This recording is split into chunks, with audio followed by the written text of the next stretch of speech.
Hi my beautiful ವಿವಾಸ್, ಹೇಗಿದ್ದೀರಾ? ಎಲ್ಲರೂ ಚೆನ್ನಾಗಿದ್ದೀರಲ್ವಾ? Welcome back to my YouTube channel. ಯಾರೆಲ್ಲ ನನ್ನ ಚಾನಲನ್ನು ನೋಡ್ತಾ ಇದ್ದೀರಾ, ಸಬ್ಸ್ಕ್ರೈಬ್ ಮಾಡಿಕೊಂಡು ವಿಡಿಯೋನ ಪೂರ್ತಿಯಾಗಿ ನೋಡಿ, ಎಲ್ಲೂ ಕೂಡ ಸ್ಕಿಪ್ ಮಾಡಬೇಡಿ. ಲೈಕ್ ಮಾಡಿ, ಶೇರ್ ಮಾಡಿ, ಕಮೆಂಟ್ ಮಾಡೋದನ್ನು ಕೂಡ ಮರಿಬೇಡಿ. ಅದೇ ರೀತಿಯಾಗಿ ಸೂಪರ್ ಆಗಿರುವಂಥ ರೆಸಿಪಿಯನ್ನು ಟ್ರೈ ಮಾಡೋದನ್ನು ಕೂಡ ಮರಿಬೇಡಿ ಸ್ನೇಹಿತರೆ, ಯಾಕಂದರೆ ನಿಮಗೆ ತುಂಬ ಇಷ್ಟ ಆಗುತ್ತೆ.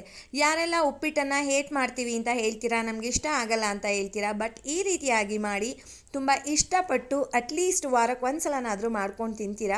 ಅಷ್ಟು ರುಚಿಯಾಗಿ ಟೇಸ್ಟಿಯಾಗಿರುತ್ತೆ. ಈಸಿಯಾಗಿ ಹೇಗೆ ಮಾಡೋದು ಅನ್ನೋದು ಬನ್ನಿ ನೋಡ್ಕೊಂಡು ಬರೋಣವಾ.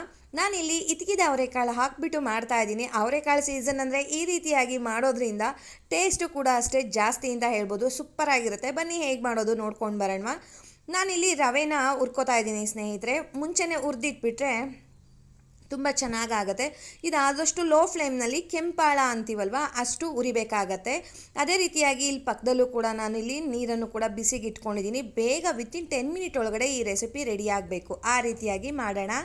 ನಾನು ಇಲ್ಲೊಂದು ಪ್ಯಾನ್ ತೊಗೊಂಡಿದ್ದೀನಿ, ದಪ್ಪ ತಳ ಇರೋ ಅಂಥದ್ದು. ಅದಕ್ಕೆ ಸುಮಾರು ಒಂದು 10ರಿಂದ 12 ಸ್ಪೂನಷ್ಟು ಎಣ್ಣೆ ಹಾಕೋತಾ ಇದ್ದೀನಿ. ಇದಕ್ಕೆ ಸ್ವಲ್ಪ ಎಣ್ಣೆ ಮುಂದಾಗಿದ್ರೇ ತುಂಬ ಚೆನ್ನಾಗಿರುತ್ತೆ, ಒಂಥರ ಅಂಟು ಥರ ಆಗೋದಿಲ್ಲ. 1 ಸ್ಪೂನಷ್ಟು ಸಾಸಿವೆ, ಅದೆಲ್ಲ ಚೆನ್ನಾಗಿ ಚಟಪಟ ಅಂತ ಸಿಡಿದ್ಬಿಡಲಿ.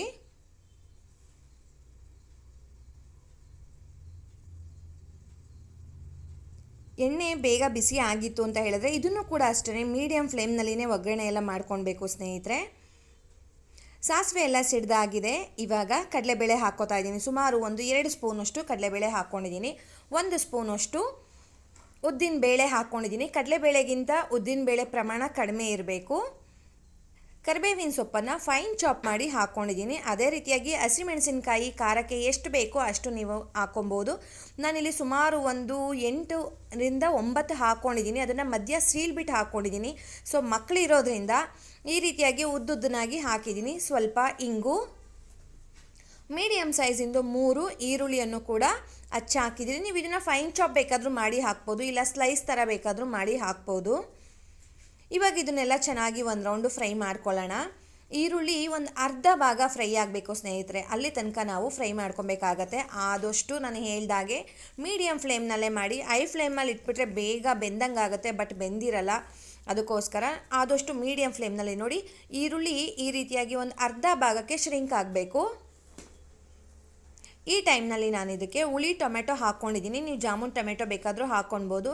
ಚಿಕ್ಕ ಸೈಜಿಂದು 2 ಹುಳಿ ಟೊಮೆಟೊ ಹಾಕೋತಾ ಇದ್ದೀನಿ. ನಾನು ಮಾಡ್ತಾ ಇರೋವಂಥ ಕ್ವಾಂಟಿಟಿ ಸುಮಾರು 1 ಕಪ್ಪಷ್ಟು. 1 ಕಪ್ ಅಂದರೆ ಸುಮಾರು ಒಂದು 300 ಗ್ರಾಮಿಂದ 350 ಗ್ರಾಮಷ್ಟು ರವೆ ಇಡಿಸುತ್ತೆ. ನಾನಿಲ್ಲಿ ಉಪ್ಪಿಟ್ಟು ರವೆ ತೊಗೊಂಡಿದ್ದೀನಿ ಸ್ನೇಹಿತರೆ. ಇದ್ರ ಜೊತೆ ಕಲ್ಲುಪ್ಪು ಹಾಕಿ ಚೆನ್ನಾಗಿ ಫ್ರೈ ಮಾಡೋಣ. ಸ್ವಲ್ಪ ಈರುಳ್ಳಿ ಟೊಮೆಟೊ ಎರಡೂ ಕೂಡ ಚೆನ್ನಾಗಿ ಬ್ಲೆಂಡ್ ಆಗಬೇಕು. ಆ ರೀತಿಯಾಗಿ ಮನೆಯಲ್ಲಿ ಸಬ್ಬಸಿಗೆ ಸೊಪ್ಪಿದೆ ಅಂದರೆ ಅದನ್ನು ಕೂಡ ಹಾಕಿ ತುಂಬ ಚೆನ್ನಾಗಿರುತ್ತೆ. ಇದ್ರ ಜೊತೆ ನಾನು ಸ್ವಲ್ಪ ಅರಿಶಿಣ ಹಾಕೋತಾ ಇದ್ದೀನಿ. ತುಂಬ ಚೆನ್ನಾಗಿರುತ್ತೆ. ಕಲರು ಕೂಡ ಅಷ್ಟೇ ಚೆನ್ನಾಗಿ ಕಾಣುತ್ತೆ. ಟೇಸ್ಟು ಕೂಡ ತುಂಬ ಚೆನ್ನಾಗಿ ಬರುತ್ತೆ. 1 ಸ್ಪೂನಷ್ಟು ಶುಂಠಿ ಬೆಳ್ಳುಳ್ಳಿ ಪೇಸ್ಟನ್ನು ಕೂಡ ಹಾಕೋತಾ ಇದ್ದೀನಿ. ತುಂಬ ಚೆನ್ನಾಗಿರುತ್ತೆ. ನಾವು ಕಾಳು ಹಾಕಿ ಮಾಡೋದ್ರಿಂದ, ಶುಂಠಿ ಹಾಕೋದ್ರಿಂದ ಡೈಜೆಷನ್ ಚೆನ್ನಾಗಾಗತ್ತೆ, ಗ್ಯಾಸ್ಟ್ರಿಕ್ ಏನೂ ಆಗೋದಿಲ್ಲ. ಇದನ್ನು ಹಾಕಿ 1 ನಿಮಿಷ ಸಾಕು ಸ್ನೇಹಿತರೆ. ಅದು ಹಸಿ ವಾಸನೆ ಹೋಗಬೇಕು ಶುಂಠಿ ಬೆಳ್ಳುಳ್ಳಿ ಪೇಸ್ಟಿಂದು. ಸೊ ಅದು ಹೋಯ್ತು ಅಂತ ಹೇಳಿದ್ರೆ ತುಂಬ ಚೆನ್ನಾಗಿ ರೆಡಿಯಾಗಿರುತ್ತೆ ಒಗ್ಗರಣೆ ಎಲ್ಲ. ಈ ಟೈಮ್ನಲ್ಲಿ ನಾನು ಇಟ್ಕೊಂಡಿರೋ ಅಂಥ ಅವರೆಕಾಳನ್ನು ಹಾಕ್ತಾಯಿದ್ದೀನಿ. ಸುಮಾರು 1 ಬೌಲಷ್ಟು ಹಾಕ್ತಾಯಿದ್ದೀನಿ ಸ್ನೇಹಿತರೆ. ನಾವು ಅವರೆಕಾಳು ಎಷ್ಟು ಹಾಕ್ತೀವಿ ಅಷ್ಟು ರುಚಿಯಾಗಿ ಬರುತ್ತೆ. ತುಂಬ ಅಂದರೆ ತುಂಬ ಚೆನ್ನಾಗಿರುತ್ತೆ. ಮಾಮೂಲು ಅವರೆಕಾಳು ಹಾಕಿ ಮಾಡೋದಕ್ಕಿಂತ ಈ ಥರ ಅವರೆಕಾಳು ಇತ್ಕಿರೋದು ಬರುತ್ತಲ್ವ, ಅದನ್ನು ಹಾಕಿ ಮಾಡೋದ್ರಿಂದ ತುಂಬ ಚೆನ್ನಾಗಿ ಬರುತ್ತೆ. ಇದು ಒಂದು ಅರ್ಧ ಭಾಗ ಫ್ರೈ ಆಗಬೇಕು, ಪೂರ್ತಿಯಾಗಿ ಫ್ರೈ ಆಗೋದು ಬೇಡ. ನೋಡಿ ಎಷ್ಟು ಚೆನ್ನಾಗಿ ರೆಡಿಯಾಗಿದೆ ಒಗ್ಗರಣೆ, ತುಂಬ ಚೆನ್ನಾಗಿ ರೆಡಿಯಾಗಿದೆ.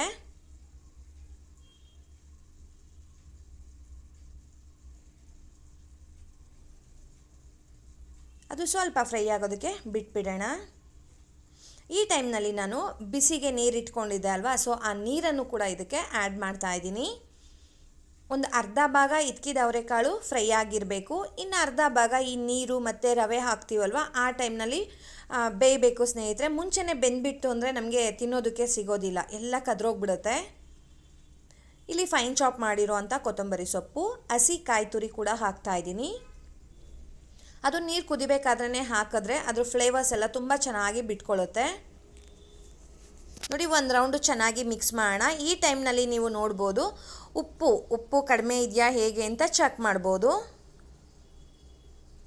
ನೋಡಿ, ಕುದಿಯೋದಕ್ಕೆ ಶುರುವಾಗಿದೆ.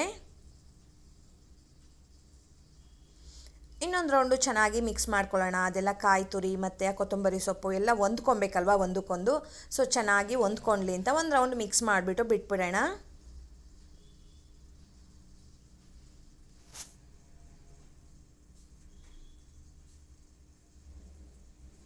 ನೋಡಿ, ಚೆನ್ನಾಗಿ ಕುದಿಯೋದಕ್ಕೆ ಶುರುವಾಗಿದೆ ಇದು. ಈ ಟೈಮ್ನಲ್ಲಿ ನಾವು ಹುರಿದಿಟ್ಕೊಂಡಿರೋ ಅಂಥ ರವೆಯನ್ನು ಸಣ್ಣದಾಗಿ ಬಿಡ್ತಾ ಹೋಗಬೇಕು, ಇಲ್ಲ ಗಂಟಾಗ್ಬಿಡುತ್ತೆ. ನಿಧಾನಕ್ಕೆ ಈ ಥರ ಹಿಂಗೆ ಬಿಡ್ತಾ ಬಿಡ್ತಾ ಬಿಡ್ತಾ ಹಿಂಗೆ ಕೈನ ತಿರುಗಿಸ್ತಾ ಇರಬೇಕು, ಇಲ್ಲ ಅಂತ ಹೇಳಿದ್ರೆ ಗಂಟಾಗ್ಬಿಡುತ್ತೆ ಸ್ನೇಹಿತರೆ. ಇದೊಂದು ಟಿಪ್ಪನ್ನು ಫಾಲೋ ಮಾಡಿ. ಯಾರಾದರೂ ಬಿಗಿನರ್ಸ್ ಇದ್ದಾರೆ ಅಂತ ಹೇಳಿದ್ರೆ ಉಪ್ಪಿಟ್ಟು ಮಾಡಬೇಕಾದ್ರೆ ಎಲ್ಲೂ ಕೂಡ ಗ್ಯಾಪ್ ಕೊಡಬೇಡಿ. ಲೈಟಾಗಿ ನೋಡಿ, ಈ ಥರ ಹಿಂಗೆ ಸಣ್ಣದಾಗಿ ಬಿಟ್ಕೊಂಡು ಈ ಥರ ಹಿಂಗೆ ಜಸ್ಟ್ ಮಿಕ್ಸ್ ಮಾಡಿದ್ರೆ ಸಾಕು, ಒಂದು ಕೂಡ ಗಂಟಾಗೋದಿಲ್ಲ. ಇವಾಗ ಒಂದು ರೌಂಡು ಚೆನ್ನಾಗಿ ಮಿಕ್ಸ್ ಮಾಡಿಬಿಟ್ಟು ಲಿಡ್ಡನ್ನು ಕ್ಲೋಸ್ ಮಾಡಿ ಇಟ್ಬಿಡಿ. ಆದಷ್ಟು ಮೀಡಿಯಮ್ ಫ್ಲೇಮ್ನಲ್ಲಿ ಇತ್ತಲ್ವ, ಇವಾಗ ಲೋ ಫ್ಲೇಮ್ ಮಾಡಿ ಜಸ್ಟ್ ಒಂದು 3 ನಿಮಿಷ ಬಿಟ್ಬಿಟ್ರೆ ಸಾಕು. ಸೂಪರ್ ಆಗಿರೋ ಅಂಥ ಬಿಡಿ ಆಗಿರೋ ಅಂಥ ಬಿಸಿ ಬಿಸಿ ರುಚಿಯಾಗಿರೋ ಅಂಥ ಮಸಾಲ ಉಪ್ಪಿಟ್ಟು ರೆಡಿ ಆಗಿಬಿಡುತ್ತೆ. ನೋಡಿ, ಜಸ್ಟ್ ಈಗ ಒಂದು 3 ನಿಮಿಷ ಆಗಿದೆ ಅಷ್ಟೇ, ತುಂಬ ಚೆನ್ನಾಗಿ ರೆಡಿಯಾಗಿದೆ. ವಾವ್, ರುಚಿಯಾಗಿರೋ ಅಂಥ ಬಿಸಿ ಆಗಿರೋ ಅಂಥ ಉಪ್ಪಿಟ್ಟು ರೆಡಿ ಆಯಿತು ಸ್ನೇಹಿತರೆ. ನೀವು ಕೂಡ ಮಿಸ್ ಮಾಡಬೇಡಿ. ಅವರೆಕಾಳು ಸೀಸನ್ ಮುಗಿಯೋದ್ರೊಳಗಡೆ ಈ ರೀತಿಯಾಗಿ ಒಂದು ಸಲ ಟ್ರೈ ಮಾಡಿ, ತುಂಬ ಇಷ್ಟಪಡ್ತೀರಾ. ನಾನಿದು ಮಿಕ್ಸ್ ಮಾಡೋಕ್ಕೂ ಮುಂಚೆ 1-2 ಸ್ಪೂನಷ್ಟು ತುಪ್ಪ ಹಾಕ್ತಾಯಿದ್ದೀನಿ. ತುಪ್ಪದ ಫ್ಲೇವರು ಕೂಡ ಅಷ್ಟೇ. ಉಪ್ಪಿಟ್ಟಿಗೆಲ್ಲ ತುಪ್ಪನ ಅನ್ಬೋದು. ಕೆಲವೊಬ್ಬರು ನೋಡಿ, ನೀವು ಕೇಳ್ಬೋದು, ಕೆಲವೊಬ್ಬರು ತುಪ್ಪ ಇಲ್ಲದಲೇ ಉಪ್ಪಿಟ್ಟು ತಿನ್ನೋದೇ ಇಲ್ಲ, ಅಷ್ಟು ಇಷ್ಟಪಟ್ಟು ತಿಂತಾರೆ. ಸೊ ಅದೇ ರೀತಿಯಾಗಿ ಟೇಸ್ಟು ಕೂಡ ಅಷ್ಟೇ ತುಂಬ ಚೆನ್ನಾಗಿ ಬರುತ್ತೆ ತುಪ್ಪ ಹಾಕಿ ಮಾಡೋದ್ರಿಂದ. ನೋಡಿ, ಎಷ್ಟು ಬಿಡಿಯಾಗಾಗಿದೆ ಅಂತ, ತುಂಬ ಚೆನ್ನಾಗಾಗಿತ್ತು.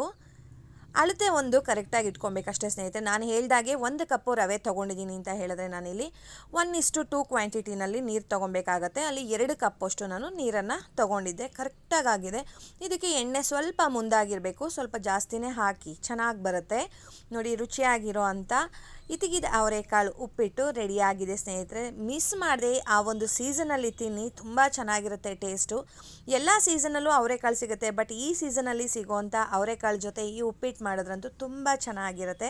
ಈ ಒಂದು ಲಂಚ್ ಬಾಕ್ಸಿಗೂ ಕೂಡ ತುಂಬ ಚೆನ್ನಾಗಿರುತ್ತೆ ಸ್ನೇಹಿತರೆ. ನಿಮ್ಮೆಲ್ಲರಿಗೂ ಕೂಡ ಈ ಒಂದು ರೆಸಿಪಿ ಇಷ್ಟ ಆಗಿದೆ ಅಂತ ಅಂದ್ಕೊಳ್ತಾ ಇದ್ದೀನಿ. ಮಿಸ್ ಮಾಡದೆ ನಿಮ್ಮ ಫ್ಯಾಮಿಲಿ ಮೆಂಬರ್ಸ್ಗಾಗಲಿ ಫ್ರೆಂಡ್ ಸರ್ಕಲ್ಗಾಗಲಿ ಶೇರ್ ಮಾಡಿ, ಮತ್ತು ಅದೇ ರೀತಿಯಾಗಿ ಟ್ರೈ ಮಾಡಿ ಹೇಗೆ ಬಂತು ಅಂತ ನನಗೆ ಕಮೆಂಟ್ ಮಾಡಿ. ಹೋಗಿ ಬರಲಾ? ಬಾಯ್ ಸ್ನೇಹಿತರೆ, ನಮಸ್ತೆ.